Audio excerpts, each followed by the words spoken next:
اور کہتے تھے کہ اپنے بچوں کا تکریم کیا کرو، ان کی عزت کیا کرو، ان کا اکرام کیا کرو، تو لڑکیوں کا بھی خاص طور سے.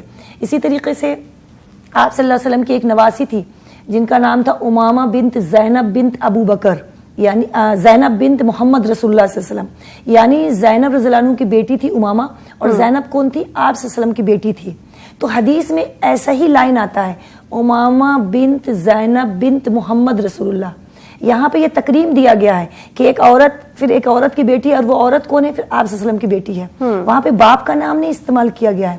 ان کے بارے میں یہ ذکر ہے کہ ایک مرتبہ آپ صلی اللہ علیہ وسلم مسجد میں نماز پڑھتے تھے تو امامہ رضی اللہ عنہ کو پیٹھ پہ بٹھا کے، یہاں تھی وہ ان کے پیٹھ پہ تھی، جب آپ سب سجدے میں جاتے تو ان کو اتار دیتے اور پھر پیٹھ پہ کھڑا کر لیتے.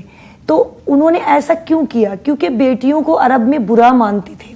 اچھا. بیٹیوں کو غیرت بے عزتی کا سبب مانتے تھے. بیٹی کے پیدا ہونے پہ باپ کا سر شرم سے جھک جاتا تھا. بیٹی پہ کتنے خاندان تو ایسے تھے جو بیٹیوں کو زندہ درگور کر دیتے تھے، پیدا ہوتے ہی انہیں مار دیا جاتا تھا، زندہ زمین میں دفن کر دیا جاتا تھا. تو آپ صلی اللہ علیہ وسلم نے صرف زبان سے نہیں کہا، پریکٹیکلی بتایا کہ بیٹیاں کتنی مقدس ہے کہ میں نماز میں بھی اس کو اٹھا رہا ہوں، اللہ کے آگے جھکا ہوا ہوں.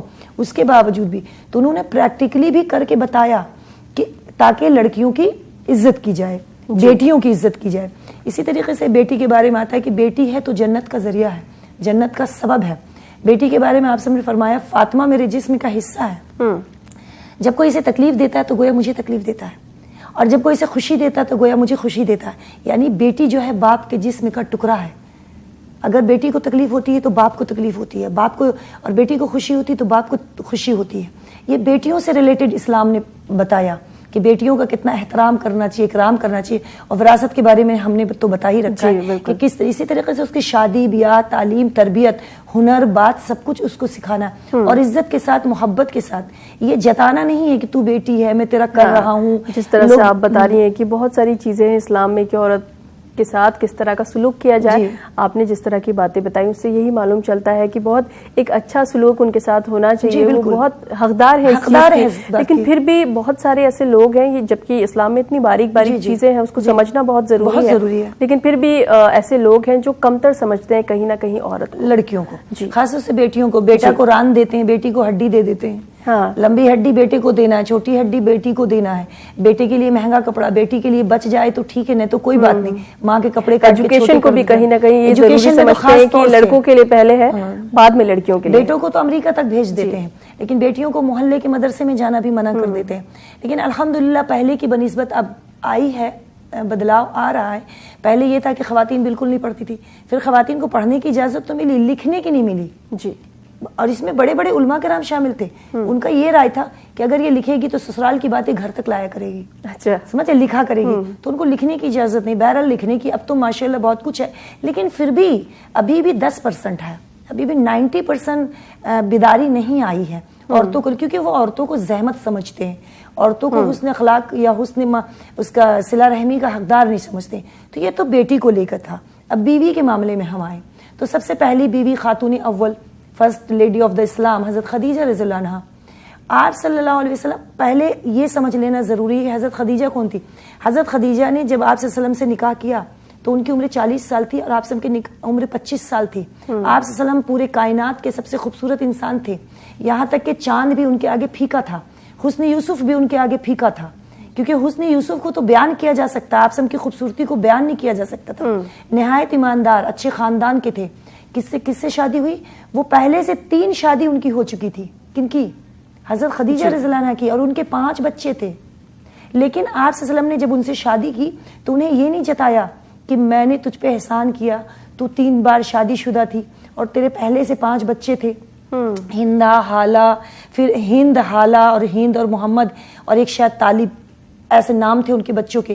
یہاں تک کہ جب حضرت خدیجہ کا انتقال ہوا تو اس سال کا نام پڑا کہ عام الحزن، غم کا سال. یہ سوچ لیجئے. یہاں تک کہ جب جبرائیل علیہ السلام آتے تھے تو آپ سب سے کہتے تھے کہ حضرت خدیجہ کو میرا سلام کہہ دیجئے گا. آپ سوچ لیجئے، اتنے بڑے فرشتے، جلیل القدر، تمام فرشتوں میں سب سے بڑے وہ ہیں، وہ کن کو سلام کر رہے؟ ایک بیوی کو، ایک بیوی کو سلام پیش کر رہے ہیں کہ میری طرف سے سلام کر دیجیے گا. یہی نہیں، حضرت خدیجہ کو بھی آپ صلی اللہ علیہ وسلم کے ذریعہ حضرت جبرائیل علیہ السلام سلام بھیجا کرتے تھے. اور ساتھ رہنے کی بات جہاں تک کہتی ہوں کہ جہاں سے حضرت عائشہ رضی اللہ عنہا گوشت کی بوٹی توڑتی تھی وہیں سے آپ صلی اللہ علیہ وسلم کھاتے تھے، جہاں سے پیالے سے پانی پیتے تھے وہیں سے وہ بھی پیتے تھے. آپ سمجھ چکے حضرت عائشہ جو کہ چھوٹی تھی تو آپ صلی اللہ علیہ وسلم انہیں کھیل دکھانے لے جایا کرتے تھے. جب حبشی لوگ تھے وہ آتے تھے کھیل تماشا دکھاتے تھے تو آپ سمے سے بیٹھ جاتے تھے، حضرت عائشہ کو یہاں پیچھے کھڑا کر لیتے تھے اور یہاں سے وہ دیکھا کرتی تھے تماشے اور ان کے کھیل میں حصہ لیتے تھے. حضرت عائشہ بیٹھ کے گڑیا بنایا کرتی تھی، کپڑے سے گھوڑے بنایا کرتی تھی. تو پوچھا کرتے، ایک بار حضرت عائشہ نے گھوڑے میں پر بنا دیا تو آپ سب نے پوچھا کوئی گھوڑے کے پر ہوتے؟ حضرت عائشہ نے پٹ سے کہا حضرت سلیمان علیہ السلام کے گھوڑے کے پر تھے. تو آپ سب ایک دم خوش ہو گئے، ہنسنے لگے کہ عائشہ نے اتنا صحیح جواب دیا. اسی طریقے سے آپ سب گھر آتے تھے تو حضرت عائشہ کے لیے آٹا گوند دیا کرتے تھے روٹی بنانے کے لیے کہ وہ روٹی بنائے گی تو میں آٹا گوند دیتا ہوں. آپ سب گھر میں جھاڑو لگا دیا کرتے تھے. دونوں جہاں کے سردار جن کے لیے کائنات بنی وہ اپنی بیویوں کے ساتھ کیسا برتاؤ کر رہے ہیں. یہی نہیں، انہوں نے اگر باندی سے شادی کی، حضرت صفیہ بنت ہے خیبر کی جنگ میں باندی بن کر آئی تھی. ان کا واقعہ میں سناتی چلوں کہ حضرت صفیہ بنت ہے جو تھی وہ یہود کے بہت بڑے خاندان سے تھی، لیکن جب یہود سے جنگ ہوئی تو اس میں وہ جنگ ہار گئے. تو اس زمانے میں یہ تھا جب جنگ ہار جاتے تو ان کی تمام چیزیں جیتنے والوں کے پاس آ جاتی تھی. تو خواتین بھی آ گئی اور وہ پہلے سے شادی شدہ تھی، ان کی 2 شادی ہو چکی تھی. کن کی؟ صفیہ بنت ہے کی. تو جب وہ آئی تو ایک صحابی ہے جن کا نام ہے دہیہ کلبی، جو کہ کاتب وحی ہے، وحی لکھا کرتے تھے. جب قرآن نازل ہوتا تو اس کو لکھا کرتے تھے. تو انہوں نے کہا صفیہ کے لیے کہ میں ان کو لیتا ہوں اپنے پاس. تو حضرت عمر رضی اللہ عنہ آپ صلی اللہ علیہ وسلم کے پاس گئے، کہا حضور دہیہ کلبی ان کا خیال نہیں رکھ پائیں گے، وہ ایک پرنسس ہے، ایک سردار کی بیٹی ہے، ایک زمیندار کی حکومت، ایک حاکم کی بیٹی ہے. تو اس کا دیکھیے باندی ہے، جنگ میں آئی ہے، باندی ہے، وہ لونڈی ہے. لیکن حضرت عمر کو فکر ہوئی کہ دہیہ کلبی جو کہ اتنے بڑے صحابی ہیں جن کی شکل میں ایک ہی محفل میں 2 دہیہ کلبی ہوتے تھے، ایک حضرت جبرائیل علیہ السلام ان کی شکل میں بیٹھے ہوتے تھے اور ایک وہ ہوتے تھے. یہ سوچ لیجئے اتنے جلیل القدر صحابی تھے. اس کے باوجود بھی عمر فاروق رضی اللہ عنہ نے آپ سے کہا کہ دہیہ کلبی ان کے ساتھ انصاف نہیں کر سکیں گے کیونکہ یہ پرنسس ہے، یہ حاکم کی بیٹی ہے نا، تو یہ ان کے ساتھ انصاف، لہٰذا آپ ان کو لے لیں. تو وہ انہیں ایک دن بھی باندھی نہیں رکھے، آپ سب نے فوراً ان سے نکاح کر لیا اور نکاح کیا اور وہیں پر ان کا ولیمہ بھی ہوا. اور سن لیجئے جب انہیں وہ لے کر آئے تو ان کا مکان کہاں بنایا؟ تھوڑی سی بلندی پر، تاکہ انہیں یہ احساس رہے کہ میں بلند مرتبے کی ہوں. اور وہ یہودی ضرور تھی لیکن وہ ہارون علیہ السلام کے خاندان سے تھی، موسیٰ علیہ السلام کے خاندان سے تھی. تو ایک مرتبہ عائشہ رضی اللہ عنہا سے کوئی مقابلہ ہوا تو حضرت آپ صلی اللہ علیہ وسلم نے حضرت صفیہ کو سکھایا کہ تم کیوں نہیں کہتی ہو کہ تم یہودی نہیں ہو، تمہارے باپ دادا بہت بڑے تھے، ہارون علیہ السلام اور موسیٰ علیہ السلام کی تم بھتیجی ہو، ہارون کی اولاد ہو. تو ایسا ان کو فخر کروایا کرتے تھے، ان کو یہ فیل کروایا کرتے تھے کہ تم ایک حاکم کی بیٹی تھی ہو، تمہارا ویلو کم نہیں ہوا ہے بلکہ اور بلند ہو گیا کیونکہ اب تم نبی کی بیوی ہو، اب تم نبی کی بیوی ہو. تو حضرت صفیہ رضی اللہ عنہ کے ایک مرتبہ عمر رضی اللہ عنہ نے کچھ کہہ دیا تو آپ سب نے کہا کہ صفیہ کو کچھ نہ کہا کرے، وہ زہد و تقویٰ میں بہت بلند ہے. جب میں باہر جاتا ہوں تو دیکھتا ہوں وہ عبادت میں مشغول ہے، جب میں باہر سے آتا ہوں تب بھی دیکھتا ہوں کہ وہ عبادت میں مشغول ہے. تو ایسا نہیں ہے کہ صرف آزاد خواتین کو ہی احترام ملا کہ حضرت عائشہ بہت بڑے خاندان کی تھی، آپ صلی اللہ علیہ وسلم کے دوست کی بیٹی تھی، یا عمر میں کم تھی، یا یہ کہ حضرت خدیجہ بہت مالدار عورت تھی، سیلف ڈیپینڈنٹ تھی. ایسا نہیں ہے. جو باندھی آئی تھی اس کے ساتھ بھی حسن سلوک کیا. یعنی کہ اسلام کہیں نہ کہیں یہ کہتا ہے کہ عورت کے ساتھ اچھا سلوک کریں، اسے اونچا درجہ آپ دیں. اگر وہ باندھی ہے تو بھی، اگر اعلیٰ خاندان کی ہے تو بھی، اگر بزنس مین ہے تو بھی، اگر وہ جاہل ہے تو بھی، کسی بھی طبقے کا، اگر وہ جھاڑو لگانے والی بھی ہے تو بھی، ہر حالت میں اس کے ساتھ اچھا برتاؤ کیا جائے. یہ نہیں کہ میرے گھر کوئی کام والی آتی ہے تو اس کے ساتھ بدسلوکی کریں یا یہ اس کے پاس غلط نگاہ ڈالیں یا اس کو حقیر سمجھیں. چھوٹی چھوٹی باریک چیزیں ہیں جسے ہم سمجھنے کی کوشش نہیں کرتے. اور یہ مشکل نہیں ہے. سب سے پہلی بات یہ بتا دیں کہ یہ مشکل نہیں ہے. اسلام میں پر عمل کرنے والا ہمیشہ آسان زندگی جیتا ہے. تو یہ تو صرف دو ہوئے کہ بیٹی اور بیوی. بہن کے بارے میں بھی ایسا ہے کہ بہن جنت کا سبب ہے. اور ایک بات اور بتا دیں، اسلام نے کہا کہ بیوی تمہارے دین کو مکمل کرتی ہے. کیسے؟ تمہارا آدھا دین نماز روزے سے ہے اور آدھا دین تمہاری پاکی سے ہے. تم کتنا بھی نماز روزہ کر لو، اگر تم آنکھوں کے پاک نہیں ہو، تمہاری روحانیت پاک نہیں ہے، تمہارے اندر غلاظت بھرا ہوا ہے، تم ذہنی طور پر وہ تمام مباشرات کر لیتے ہو سوچ میں ہی، وہ اس سے تمہیں کون بچاتی ہے؟ تمہاری بیوی. تو آدھا دین مکمل کرتی ہے بیوی. ایک مرد کا دین اس وقت تک مکمل نہیں ہو سکتا جب تک اس کے پاس بیوی نہیں ہے. تو یہ دیکھ لیجئے عورت کا دین مرد سے مکمل نہیں ہو رہا ہے, لیکن مرد کا دین کس سے مکمل ہو رہا ہے؟ عورت سے, کیونکہ اس کی پاکیزگی, اس کی پاکی کا جو خیال ہے وہ عورت کے ذریعے پورا ہوتا ہے. جی. اسی طریقے سے ایک بات اور بتا دوں کہ جنت جب میں آدم علیہ السلام کو جب تخلیق ہوئی, اللہ تعالیٰ نے فرشتوں سے کہا کہ مٹی لے کر آؤ, مجھے آدم کو بنانا ہے. اس کا بہت بڑا پروسیس ہے, بہت کہانیاں ہیں اس کے بارے میں. پھر آدم علیہ السلام کی تخلیق ہوئی تو وہ جنت میں رہ رہے تھے. آپ تصور کریں جنت کیسا ہو سکتا ہے, کوئی آنکھ تصور, کوئی خیال تصور نہیں کر سکتا ہے. تو جنت, اگر ہم کسی باغیچے میں جاتے کہتے واہ کتنا حسین ہے, وہ باغیچہ اس کے سامنے کوئی معنی نہیں رکھتا ہے. تو جنت میں حضرت آدم علیہ السلام کا دل نہیں لگتا تھا. اچھا. بولائے پھرتے تھے. جنت انہیں حسین نہیں لگتی تھی, جنت انہیں اچھی نہیں لگتی تھی. کیوں؟ کیونکہ ان کے پاس رفیق حیات نہیں تھی. پھر ایک رات جب وہ سوئے, صبح اٹھے تو دیکھے برابر میں حوا علیہ السلام بیٹھی ہوئی ہیں. اچھا, آدم علیہ السلام کی جب تخلیق ہوئی تو اللہ تعالیٰ نے اعلان کیا, بتایا, فرشتوں میں اعلان کیا, کہا جاؤ مٹی لے کر آؤ, میں بنانے والا ہوں. اور بنایا سب کے سامنے آدم علیہ السلام کا پتلا. پھر اس میں روح پھونکی, یعنی اسے اوپن رکھا, اپنے راز ریاض کو لوگوں پر ظاہر کیا, فرشتوں پر ظاہر کیا. لیکن جب حوا علیہ السلام کو تخلیق کی کسی کو نہیں بتایا, بالکل سیکریٹری بنایا, پوشیدہ رکھا. اتنی مطلب محبوب چیز ہے عورت, ان کے بارے میں بتایا تک نہیں کہ میں ایک تخلیق کرنے والا ہوں, ایک عورت کو پیدا کرنے والا ہوں, حوا کو بنانے والا ہوں, اور کیسے بناؤں گا یہ بھی نہیں بتایا. ایک دم سے صبح دیکھا کہ آدم علیہ السلام کے برابر میں بیٹھی ہوئی ہیں. ان کا نام حوا. حوا کے معنی ہے زندہ کرنے والی اور زندہ ہونے والی, کیونکہ انہی سے دنیا چلی. آدم اکیلے دنیا نہیں چلا سکتے تھے. جی بالکل. پھر آدم کے ساتھ وہ پھر آدم علیہ السلام خوشی خوشی جنت میں رہنے لگے, یہاں تک کہ نافرمانی کر دی اللہ تعالیٰ کی, وہ گندم کھا لیے اور انہیں دنیا میں آنا پڑا. پھر اللہ تعالیٰ نے ان کا نکاح کروایا. تو جنت بھی مرد کو عورت کے بغیر سونی اور خالی لگتی ہے. جی بالکل. ایک پوائنٹ اور, مرد اور عورت کا جو رشتہ ہے وہ میاں بیوی سے شروع ہوتا ہے. یہ دنیا کی تخلیق میاں بیوی سے ہوئی ہے. جی. اگر ہم وہیں نسوانیت کی بات کریں, نہیں ابھی اس پہ ایک پوائنٹ بات جی, تو اگر جو نسوانیت ہے, اسلام میں نسوانیت کا احترام کس طرح سے کرتا ہے اسلام؟ جی بالکل. نسوانیت کا احترام, نسوانیت کے احترام کی جہاں تک بات کریں, ابھی دنیا میں بڑا ڈنکا مچا ہوا ہے فیمنزم.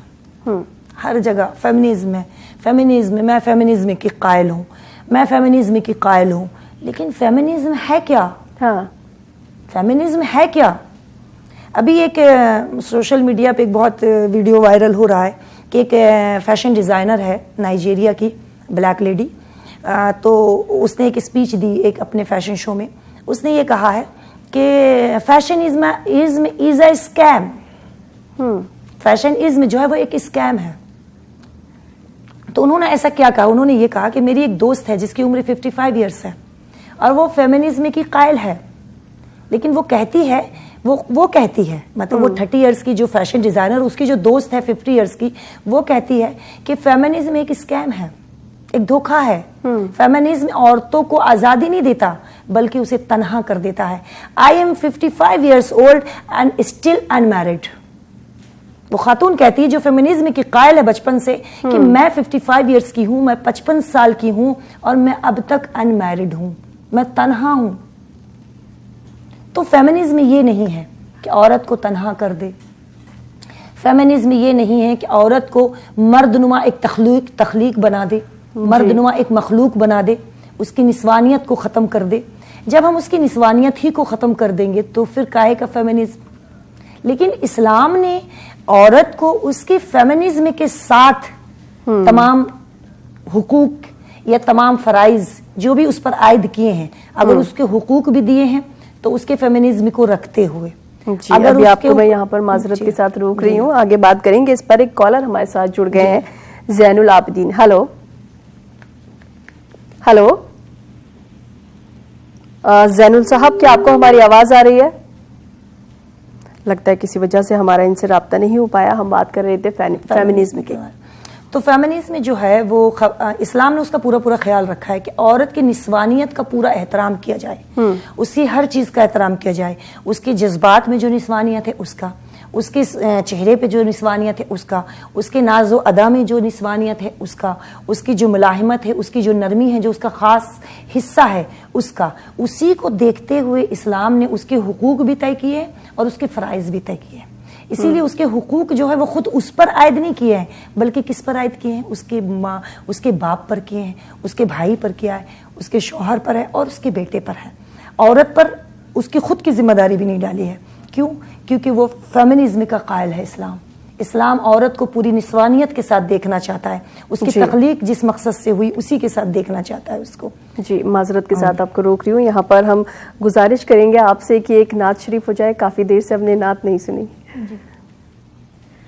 آمنہ کا جایا ہے گود میں حلیمہ کے، آمنہ کا جایا ہے گود میں حلیمہ کے، دیکھو چاند اترا ہے گود میں حلیمہ کے، دیکھو چاند اترا ہے گود میں حلیمہ کے، آمنہ کا جایا ہے گود میں حلیمہ کے، جھک گیا ہے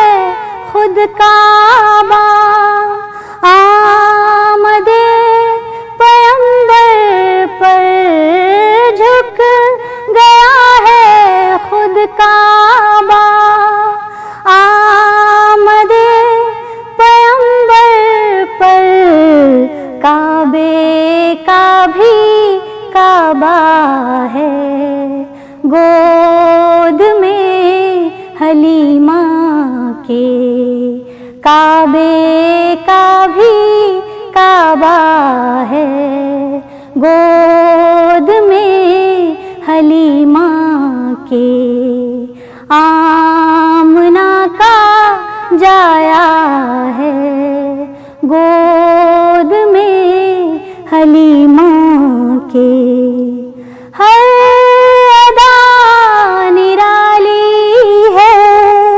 مصطفیٰ کے بچپن کی، ہر ادا نرالی ہے مصطفیٰ کے بچپن کی، معجزات بالا ہے گود میں حلیمہ کے، آمنہ کا جایا ہے گود میں حلیمہ کے، فرش بھی فدا جس پر، عرش بھی فدا جس پر، فرش بھی فدا جس پر، عرش بھی فدا جس پر، ایسا ماہ طیبہ ہے گود میں حلیمہ کے، آمنہ کا جایا ہے گود میں حلیمہ کے، جن کے نوری چہرے سے دنیا ہو گئی روشن، جن کے نوری چہرے سے دنیا ہو گئی روشن، وہ اجالا پھیلا ہے گود میں حلیمہ کے، آمنہ کا جایا ہے گود میں. بہت خوبصورت، بہت ہی لاجواب، شکریہ. ہم بات کر رہے تھے فیمنزم کی، آپ نے اس کے بارے میں کافی کچھ بتایا لیکن بہت ساری چیزیں ابھی بھی رہ گئی ہیں. جی ہاں، تو اسلام جو ہے فیمنزم کا بہت خیال رکھتا ہے, نسوانیت کا بہت خیال رکھتا ہے. اب دیکھ لیجئے عورت کو جو دنیا کی بنیادی ہے, جو دنیا کو بڑھنے کا سبب ہے, وہ ہے ایک ماں. جی. تو چونکہ اللہ نے بایولوجیکلی جو خواتین میں ودیت کی ہے, جو فیلنگ, جو جذبہ, یا اس کو جو بایولوجیکلی اس کا فگر بنایا ہے, تو اسی اکارڈنگ بنایا. نسوانیت اسی کو کہتے ہیں. تو اسی کے اکارڈنگ اس کے فرائض بھی دیے ہیں, اسی کے اکارڈنگ اس کے فرائض دیے کہ اس کو ماں بننا ہے. ٹھیک ہے. تو ماں اس لیے وہ عہدہ دیا گیا ہے کہ ایک بچے کو گرون اپ ہونے کے لیے, ایک بچے کو بڑا ہونے کے لیے, پروان چڑھنے کے لیے, اس کو دنیا میں سروائیو کرنے کے لیے جس فیلنگ کی ضرورت ہوتی ہے, وہ فیلنگ اس کو اس کی ماں سے ملتا ہے. بالکل. جب ایک بچے کی پیدائش ہوتی ہے اور اس بچے کو جب وہ ماں چھوتی ہے, صرف چھوتی ہے, تو وہ اس کے لیے اینٹی وائرس ہے. سراؤنڈنگ میں پھیلی ہوئی بہت ساری بیماریاں جو ہے اس سے وہ بچہ محفوظ ہو جاتا ہے. تو اللہ نے اس کو ماں بننے کا عہدہ اس کی نسوانیت کے اکارڈنگ دیا ہے, اس کے فیمنزم کے اکارڈنگ دیا ہے. اس کے اندر جو رکھا ہے, جو ودیت کیا ہے, وہ اگلے تک پہنچے, اس کے بچوں تک پہنچے, اور یہ دنیا کی افشائش ہو اس طریقے سے. ایک تو یہ فیلنگ. اسی طریقے سے جب بچہ پیدا ہوتا ہے جی, تو ماں جو ہے, جی ہم اپنی یہ بات جاری رکھیں گے. ایک کالر ہمارے ساتھ ہیں بیکانیر سے, یاسمین خان. ہلو. جی السلام علیکم. جی وعلیکم السلام. بتائیں کیا سوال ہے آپ کا؟ میں یہ پوچھنا چاہتی تھی کہ میری بیٹی ہے 21 سال کی, اس کو غصہ بہت آتا ہے اور چھڑچھڑا بھی بہت ہے, تو کون سی دعا پڑھ کے اس کو ہم پانی میں پلائیں جس سے اس کو غصہ کم ہو جائے؟ دعا. جی پہلے تو یہ کہ اعوذ باللہ من الشیطان الرجیم, یہ غصے سے بچنے کا ذریعہ ہے. جب بھی غصہ آئے تو اعوذ باللہ من الشیطان, اگر وہ بچی نہیں پڑھتی ہے تو آپ پڑھ دیا کریں, اور اگر وہ کھڑی ہے تو آپ سے ہم کہا کرتے کہ اگر کسی کو غصہ آئے تو حدیث ہے یہ کہ اگر کسی کو غصہ آئے تو پہلے اعوذ باللہ من الشیطان الرجیم پڑھے, کیونکہ غصہ شیطان کی طرف سے ہوتا ہے. اور دوسرے یہ کہ اگر وہ کھڑا ہے تو بیٹھ جائے, اور اگر بیٹھا ہے تو لیٹ جائے. اچھا. تو یہ ایک سائنسٹیفک طریقہ ہے غصے کو کم کرنے کا. ایک یہ بات. دوسری بات یہ کہ آپ پانی پہ یا ودودو پڑھ کے ان کو پلایا کریں. جو بھی چیز ان کو آپ دیں کھانے کے لیے, پینے کے لیے, تو اس پہ 1 مرتبہ 2 مرتبہ 3 مرتبہ یا ودودو پڑھ لیا کریں. جی ایک کالر دلی سے ہمارے ساتھ اور ہیں, زین العابدین. ہلو. ہلو السلام علیکم. جی وعلیکم السلام. بتائیں کیا سوال ہے آپ کا؟ جی میرے سوال 2 ہیں اور میں اسے اسلام اور قرآن کے نظریے سے جاننا چاہتا ہوں اس کے جواب. جی. پہلا تو یہ ہے کہ میری بیوی کافی غصہ کرتی ہے اور جب لڑائی ہو جاتی ہے تو وہ چھوڑ کے جانے کی بات کرتی ہے کہ میں چھوڑ کے آپ کو چلی جاؤں گی, آپ کو چھوڑ دوں گی. تو کیا یہ طریقہ صحیح ہے اسلامک نظریے سے جو عورت کر رہی ہے میرے ساتھ, میری وائف؟ جی. اور دوسرا یہ ہے کہ کیا میں اب پہلی بیوی کو بتائے بنا دوسری بیوی سے شادی کر سکتا ہوں, دوسری عورت کسی عورت سے؟ جی پہلا سوال یہ ہے کہ بیوی اگر لڑ رہی ہے, گھر چھوڑ کے جانے کی دھمکی دیتی ہے, تو پہلے تو آپ ریزن دیکھیں کہ کیا وجہ ہے اور خود ہی سمجھائیں کہ ایسا نہ کریں, اچھی بات نہیں ہے. اور اگر وہ آپ کے کہنے سے نہیں مانتی ہیں اور آپ واقعی چاہتے ہیں اس کو رکھنا چاہتے ہیں, تو آپ اپنی فیملی اور ان کی فیملی کے ممبر کو بلا کر بیٹھ کر بات کریں آرام سے, کہ آپ کی فیملی اور دونوں فیملی بیٹھ کر بات کریں اور اسے رفع دفع کریں. اگر واقعتاً آپ رکھنا چاہتے ہیں تو خوشی خوشی, اور واقعتاً آپ قصوروار نہیں, اور اگر آپ قصوروار ہیں, کہیں پہ آپ کو گلٹی ہے, آپ گلٹ ہے, تو آپ اس کو دور کرنے کی کوشش کیجئے. ایک یہ بات. اور رہا سوال دوسری شادی کا, تو ایک مرتبہ ایک صحابی آئے آپ صلی اللہ علیہ وسلم کے پاس اور کہا کہ یا رسول اللہ صلی اللہ علیہ وسلم, میرے پاس اتنی استطاعت نہیں ہے کہ میں مہر ادا کر سکوں, تو میں کیا کروں؟ تو آپ نے کہا کہ اگر تمہیں مہر دینے کی استطاعت نہیں ہے تو آپ شادی نہیں کر سکتے, لہٰذا آپ روزہ رکھا کریں. یعنی یہ سوچ لیجئے کہ اگر کسی کو استطاعت نہیں ہے تو وہ ایک شادی بھی نہیں کر سکتا, چاہے جائے کہ 2 شادی. اگر آپ صاحب حیثیت ہے, 2 گھر دے سکتے ہیں, 2 بیویوں کو مینیج کر سکتے ہیں, محبت سے بھی, پیار سے بھی, کھانے پانی سے بھی, کپڑا لتا سے بھی, یہاں تک کہ اگر خربوزہ لائیں تو وہ بھی بانٹ کے دینا ہے, یعنی کہ ایک میٹھا ایک کو دے دیا, ایک پھیکا ایک کو دے دیا. اگر آپ کر سکتے ہیں برابری کا معاملہ تو اجازت, اگر آپ صاحب استطاعت ہے تو آپ کے پاس گھر ہے, گاڑی ہے, زندگی گزارنے کی تمام چیزیں ہیں تو, اور اگر نہیں ہے تو ایک شادی بھی منع ہے, دوسری کیا.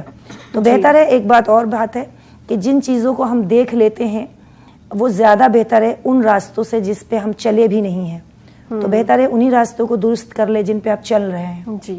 اور یہ ایک طرح سے یہ بھی جاننا چاہتے تھے کہ جیسے ابھی شادی شدہ ہے تو یہ پہلی بیوی کو بتائے بغیر کیا دوسرا پہلی بیوی کی اجازت ضروری نہیں ہے، ضروری کسی بھی شادی کو کرنے کے لیے پہلی دوسری کرنے کے لیے پہلی کی یا تیسری کرنے کے لیے دوسری کی کوئی اجازت کی ضرورت نہیں ہے. یہ عوام میں یہ بات ہے کہ میری اجازت کے بغیر نکاح کیا ہے تو نکاح نہیں ہوگا، ایسی کوئی بات نہیں ہے. لیکن دلجوئی کا طریقہ یہ ہے کہ آپ گھر میں رائے مشورہ کر لیں. اگر پہلی بیوی کو رکھنا ہے ساتھ میں، سب کچھ صحیح ہے تو دل نہ توڑے، یہ ایک محبت پیار کی بات ہے. ادروائز اب کوئی بھی مرد محتاج نہیں ہے کہ اجازت لے کے شادی کرے، لیکن وہ خود کو ٹٹولے. کیا وہ دوسری بار ستنے کے لیے تیار ہے جب پہلی انہیں ستا رہی ہے؟ تو یہی میں مشورہ دوں گی کہ اگر جن راستوں پہ آپ چل رہے ہیں اگر اس میں کچھ گڈھا آ گیا اسے بھر کے اسی پر چلے. بہتر ہے کہ انجان راستوں پر چلے، پتہ نہیں آگے کھائی ہے، کنواں ہے، کیا ہے، اللہ جانے. جی ایک کالر ہمارے ساتھ اور جڑی ہے. ہلو ہلو، السلام علیکم. جی وعلیکم السلام. میری بات پوری نہیں ہوئی تھی، فون کٹ گیا تھا. جی بتائیں. میں یہ کہنا چاہتی ہوں کہ میرا بیٹا ہے، وہ کہیں جاب کے لیے جاتا ہے تو اس کو جاب نہیں ملتی، 1 مہینہ کرتا ہے پھر چھوٹ جاتی ہے. آخر کیا وجہ ہے؟ کون سی دعا ہم پڑھیں؟ جبکہ میں 5 ٹائم نماز پڑھتی ہوں، کلام پاک پڑھتی ہوں، سورہ بھی پڑھتی ہوں ساری گھر میں برکت کے لیے. اس کے لیے بچہ بھی میرا نمازی ہے، لیکن پھر بھی ہماری پال باری اس کی نوکری چھوٹ جاتی ہے. اس کے لیے کوئی دعا بتا دیجیے. جی دیکھیے، جو رزق کا تعلق ہے وہ عبادات سے، جیسے ہم کہتے ہیں کہ میں یہ دعا پڑھتی ہوں تاکہ عبادت برکت ہو، تو کبھی بھی کوئی عبادت کریں تو یہ نیت نہ رکھیں، بلکہ یہ نیت رکھیں کہ اللہ مجھ سے راضی ہو جائے. ایک یہ بات. دوسری بات یہ کہ جو لڑکا ہے اسے بھی نماز پڑھنا چاہیے، اور گھر کے دروازے پہ پردہ لگائیں. جب کوئی بے نمازی ہمارے گھر کے دروازے سے گزرتا ہے تو بھی ہمارے گھر میں رزق نہیں آتا ہے. اتنی بڑی نحوست ہوتی ہے. اور استغفار کی کثرت کریں اور یا رزاقو پڑھیں. اور ایک اور دعا ہے، اللہم ارزقنا رزقا کثیرا، اللہم ارزقنا رزقا حلالا، اللہم ارزقنا رزقا طیبا. اگر آپ کو یہ یاد نہیں ہوتا ہے تو کم سے کم یا رزاقو پڑھیں، سورہ مریم پڑھیں، اور اللہ کے آگے دعا کرے. صلاۃ حاجت روز پڑھے، اور جب بھی بندہ جائے نوکری کے لیے تو صلاۃ حاجت پڑھ کر جایا کرے.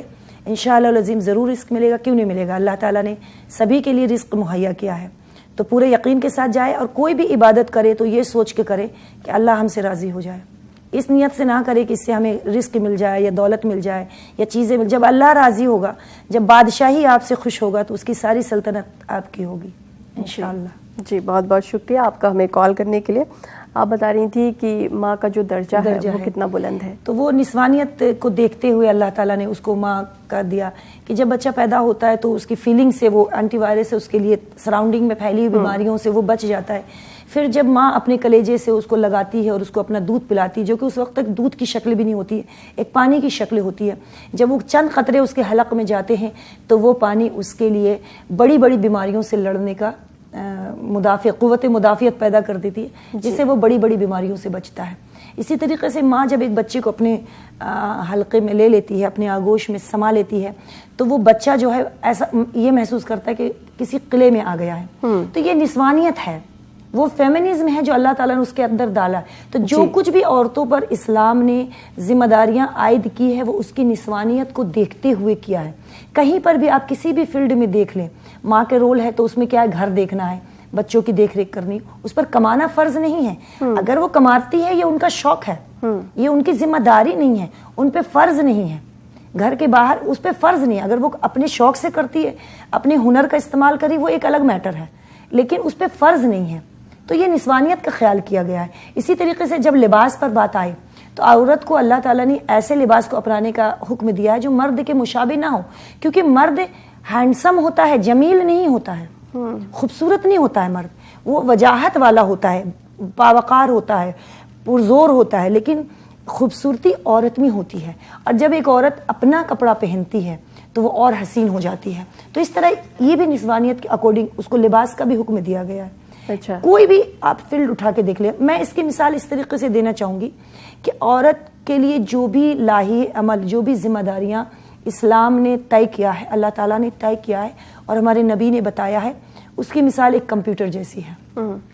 اور مرد کی جو ذمہ داریاں اللہ تعالیٰ نے عائد کی ہے، اس پہ جو فرائض لگائے ہیں اور آپ صلی اللہ علیہ وسلم نے جو انہیں بتایا ہے، وہ ایک ٹریکٹر جیسا ہے. تو ٹریکٹر کا کام کبھی بھی کمپیوٹر سے نہیں لیا جاتا، لیکن کمپیوٹر جو وہ ٹریکٹر کو آپریٹ ضرور کرتا ہے. جی کمپیوٹر جو ہے وہ ٹریکٹر کو آپریٹ ضرور کرتا ہے. تو یہی مثال ہے ایک مرد اور ایک عورت کی, کہ عورت کی نسوانیت کا خیال کرتے ہوئے اللہ تعالیٰ نے اس کو کمپیوٹر جیسی ذمہ داری دی ہے, سیف, آسان, سافٹ, جس کو بولتے سافٹ ویئر. جیسے مرد باہر جا رہا ہے تو اس کو بولے گی عورت چینی ختم ہو گیا لے کر آنا, تو وہ چینی کیسے لائے گا؟ وہ اس ٹریکٹر کا کام ہے, اس مرد کا کام ہے. آرڈر دینا کس کا ہے؟ اس کمپیوٹر نے کیا, آپریٹ کیا اس کو. آج یہ چیز لے کر آئیے گا, آج وقت پہ آ جائیے گا, آج بچے بیمار ہے, کوئی بھی ایسا, یعنی بڑی ذمہ داری جو مضبوط, لیکن جو آپریٹ کرتی ہے اس بڑی مشین کو جو آپریٹ کر رہا ہے وہ کون کر رہا ہے؟ وہ ایک عورت کر رہی ہے. عورت کون ہے؟ وہ کمپیوٹر ہے جو آفس میں لگا ہوا ہے, یعنی گھر میں ہے, اور ٹریکٹر باہر جاتی ہے. کسی کنسٹرکشن ڈپارٹمنٹ میں آپ دیکھ لیں, بڑی بڑی مشینری ہے, پوری بلڈنگ بنا رہی ہے, محنت ہے, دھوپ میں ہے, جل رہا ہے, مشینیں ہیں, آوازیں آ رہی, دھواں ہو رہا, بہت کچھ ہو رہا ہے. اس کو آپریٹ کون کر رہا ہے؟ ایک کمپیوٹر کر رہا ہے. جی. تو میاں بیوی کا مثال ایسا, عورت اور مرد کی مثال ایسی ہے کہ عورت پر جو ذمہ داریاں ڈالی گئی ہے, کمپیوٹر کو ہم کھیت میں نہیں بھیجیں گے کہ جا کے ہل چلاؤ یا جاؤ سائٹ پر سیمنٹ ڈال کر آؤ, نہیں کرتا ہے. وہ کمپیوٹر آپریٹ کرتا ہے, سافٹ کام کرتا ہے, کیونکہ اس کی جو مشینری تیار کی گئی ہے وہ اسی حساب. تو جب ایک کمپیوٹر کی اس کی سافٹنیس کا خیال رکھتے ہوئے ہم اس سے کام لے رہے ہیں, تو ایک عورت سے کیوں نہیں؟ تو اسلام نے جو بھی کام عورت کو دیا ہے اس کے فیمنزم کا خیال رکھتے ہوئے دیا ہے. اور جہاں جہاں جو ہمارے لیے انسٹرکشن مردوں سے زیادہ ہے, تھوڑے سے زیادہ ہے, وہ یقیناً ہم پر سختی نہیں ہے, وہ ہمارے فیمنزم کا تقدس ہے, اور فیمنزم کا احساس دلانا ہے ہم کو کہ تم وہ شاہکار ہو جو مجھے بہت عزیز ہے, ہم تم پہ ایک دھول رکھنا بھی برداشت نہیں کر سکتے. یہ اللہ تعالیٰ اور بھی باتیں اس سے جڑی ہوئی اپنی جاری رکھیں گے. ایک کالر ہمارے ساتھ جڑی ہیں شاہدہ کرناٹکا سے. ہیلو. ہیلو, السلام علیکم. جی وعلیکم السلام, بتائیں کیا سوال ہے, کیا پوچھنا چاہتی ہیں؟ جی, ہمارے بھابھی کو شادی ہو کے 5 سال ہوا اور اولاد نہیں ہے ابھی تک. جی دیکھیے, اولاد پہلے تو یہ کہ اللہ تعالیٰ فرماتا ہے اور آپ سب سے ثابت ہے کہ کسی بھی ایسے کام کے لیے علاج ضروری ہے. تو سب سے پہلے تو یہ دین کا حصہ ہے, اللہ پر یقین رکھیں, اور جو دنیاوی ہے ڈاکٹر سے دکھانا وہ ضرور کریں, کسی اچھے گائنی سے یا کوئی IVF سینٹر وغیرہ پہ جا کر کے دکھائیں کیا ہے نہیں ہے. دونوں ہسبینڈ وائف, عموماً کیا ہوتا ہے مرد اپنا ٹیسٹ نہیں کراتے, عورتیں دوڑتی رہتی ہیں, تو دونوں اپنا ٹریٹمنٹ کرائیں. اور ساتھ میں جو ہے یا مصورو یا خالقو یا باریو, یا مصورو یا خالقو یا باریو, اس کا ورد کریں اور سورہ مریم پڑھیں, سورہ مریم روز پڑھیں, اور یا مصورو یا خالقو یا باریو. ساتھ میں ایک اور کام کریں, یا اللہ ہو یا مصور ہو یا خالق ہو یا باری ہو, اسے ضرور پڑھتی رہے انشاءاللہ العظیم. جی, ایک کالر ہمارے ساتھ جڑی ہیں مراد آباد سے, نرگس فاطمہ. ہلو. ہلو, السلام علیکم. جی وعلیکم السلام. میں یہ پوچھنا چاہ رہی تھی کہ لڑکی پر نماز جو ہے کتنے سال کی عمر میں فرض ہو جاتی ہے, بتائیے. جی, لڑکی ہو یا لڑکا 7 سال کی عمر سے ان کو نماز کی تلقین کرنی چاہیے کہ وہ نماز پڑھے. اور بچپن 7 سال میں ختم ہوتا ہے جب ہمارا دانت ٹوٹ جاتا ہے. 7 سال تک حکم آیا ہے کہ اپنے بچے کو کہیں نہ بھیجے, کلیجے سے لگا کر رکھے, ایون نماز کے لیے بھی نہیں بھیجنا ہے. یہ سمجھ لیجئے. ہاں, صرف تعلیم و تربیت آپ گھر میں کر سکتے ہیں. ابھی جو بچے کو 2 سال کے بچے کو ہم بھیج دیتے ہیں وہ غلط طریقہ. تو 7 سال میں اس کو نماز کا حکم دے, نہ صرف نماز کا بلکہ جو بھی فرائض ہے, روزے کا بھی ہم حکم دیں گے, لیکن تادیباً دیں گے, ان کو سکھائیں گے. لیکن جب وہ 10 سال کا ہو جائے تو پھر سختی سے ان کو نماز کا, بلکہ اس کے لیے پھر ہم چھڑی سے ان کو ضرب بھی لگا سکتے ہیں اگر وہ نہ پڑھے تو. جی, تو 7 سال شروعات اور 10 سال کے بعد سختی. جی, نماز یا کوئی بھی فرض کے لیے, روزہ وغیرہ کے لیے بھی. جی, میں حلیمہ ہاشمی جی سے درخواست کروں گی کہ ایک وہ خوبصورت سی نعت ہمارے ویورز کو سنائیں. جی. اٹھو اٹھو کے شہ نامدار آتے ہیں, اٹھو اٹھو کے شہ نامدار آتے ہیں, کہ خاص مقصد پروردگار آتے ہیں, کہ خاص مقصد پروردگار آتے ہیں. اٹھو اٹھو کہ شہ نامدار آتے ہیں، ہوا ہے عرش بھی مائل زمین کی جانب، ہوا ہے عرش بھی مائل زمین کی جانب، فرشتے عرش سے یوں بار بار آتے ہیں، فرشتے عرش سے یوں بار بار آتے ہیں، اٹھو اٹھو کہ شہ نامدار آتے ہیں، یہ ساری امت آسی کی خوش نصیبی ہے، یہ ساری امت آسی کی خوش نصیبی ہے کہ آج اس کے بڑے غم گسار آتے ہیں، کہ آج اس کے بڑے غم گسار آتے ہیں، اٹھو اٹھو کہ شہ نامدار آتے ہیں، بڑھائیں نور نظر دیکھیں حسن کا جلوہ، بڑھائیں نور نظر دیکھیں حسن کا جلوہ، کہ جن کی آنکھوں کو تھا انتظار آتے ہیں، کہ جن کی آنکھوں کو تھا انتظار آتے ہیں، اٹھو اٹھو کہ شہ نامدار آتے ہیں، خراج دیں گے جنہیں بادشاہ دنیا کے، خراج دیں گے جنہیں بادشاہ دنیا کے، جہاں میں وہ شہ عالی وقار آتے ہیں، جہاں میں وہ شہ عالی وقار آتے ہیں، اٹھو اٹھو کہ شہ نامدار آتے ہیں، کہ خاص مقصد پروردگار آتے ہیں، کہ خاص مقصد پروردگار آتے ہیں، اٹھو اٹھو کہ شہ نامدار آتے ہیں۔ شکریہ، بہت خوبصورت، بہت ہی شاندار۔